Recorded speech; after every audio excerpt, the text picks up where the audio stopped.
কারো যদি সন্ত্রাসী বা ক্রাইম করার পরেও মনে হয় যে আমি ব্রাহ্মণবাড়িয়ায় থাকবো, দয়া করে যেন এটা মনে না করেন। ক্রাইম করে, মাদকের ব্যবসা করে ব্রাহ্মণবাড়িয়ায় আমি থাকতে দেবো না।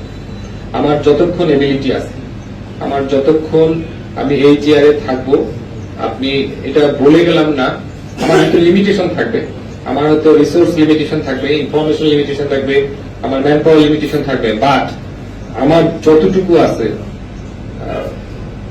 আমি কমিট করতে চাই যে আমি সন্ত্রাসী বা মাদক কারবারি বা এই মার্ডারার বা ক্রিমিনাল এবং আমার পুলিশ একসাথে থাকবে না। ব্রাহ্মণবাড়িয়া নিউজ, সংবাদে সারাক্ষণ। কারো যদি সন্ত্রাসী বা ক্রাইম করার পরেও মনে হয় যে আমি ব্রাহ্মণবাড়িয়ায় থাকবো, দয়া করে যেন এটা মনে না করেন।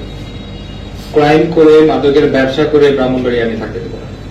আমার যতক্ষণ এবিলিটি আছে, আমার যতক্ষণ আমি এই চেয়ারে থাকবো, আপনি এটা বলে গেলাম না, আমার হয়তো লিমিটেশন থাকবে, আমার হয়তো রিসোর্স লিমিটেশন থাকবে, ইনফরমেশন লিমিটেশন থাকবে, আমার ম্যান পাওয়ার লিমিটেশন থাকবে, বাট আমার যতটুকু আছে আমি কমিট করতে চাই যে আমি সন্ত্রাসী বা মাদক কারবারি বা এই মার্ডারার বা ক্রিমিনাল এবং আমার পুলিশ একসাথে থাকবে না। স্পেশাল ড্রাইভে আর্মস রিকভারি, এবং আপনারা জানেন যে ড্রাগস এন্ড আর্মস একটা রিলেটেড, যারা ক্যারি করে, ক্যারি স্কট করে, আধিপত্য বিস্তার এগুলো আছে, এবং বালু মহলের আধিপত্য বিস্তার আছে এখানে। এই কয়েকটা আর একটা বিষয় আমার নলেজে আসলে আপনাদের সরাইল বা এদিকে একটু রায়োটিং আছে আপনাদের এই এলাকায়, তো এগুলো হয়তো আমি একটু বোঝার চেষ্টা করতেছি। দু একটা ঘটনা যে ঘটে নেই তা না, একটা রেপ উইথ মাদার সহ আরো কয়েকটা ঘটছে, আসামি অ্যারেস্ট হয়েছে, 164 হয়ে গেছে, ওইদিকে একটা মার্ডার আসামি হয়ে গেছে 164, আমরা রিমান্ডে আসছে, ওটা 164 হয়ে যাবে।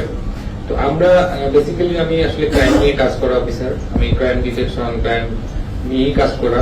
তো সেক্ষেত্রে এখানে অ্যাডমিনিস্ট্রেটর হিসেবে আমি চাবো আমার ফোকাসটা ক্রাইম নিয়েই থাকবে। রিয়েল ক্রাইম আপনারা জানেন, অলরেডি মেসেজ দেওয়া হয়ে গেছে যে থানায় যাবে মামলা নিয়ে রেকর্ড হবে না এরকম ঘটনা, জিডি হবে রেকর্ড হবে না এরকম মেসেজ কিন্তু অলরেডি চলে গেছে, এবং আমার কাছে ভিজিটর আসতেছে, আমরা অলরেডি মেসেজ কিন্তু রিসিভ, যে কারণে দেখবেন মামলার পরিসংখ্যান হয়তো অনেক বেশি।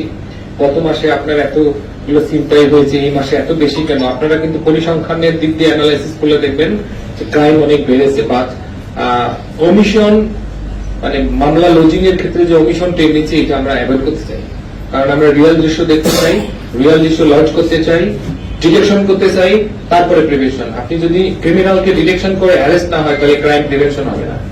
সো এইটা বেসিক রেখেই আমি আসলে কাজ করতে চাই।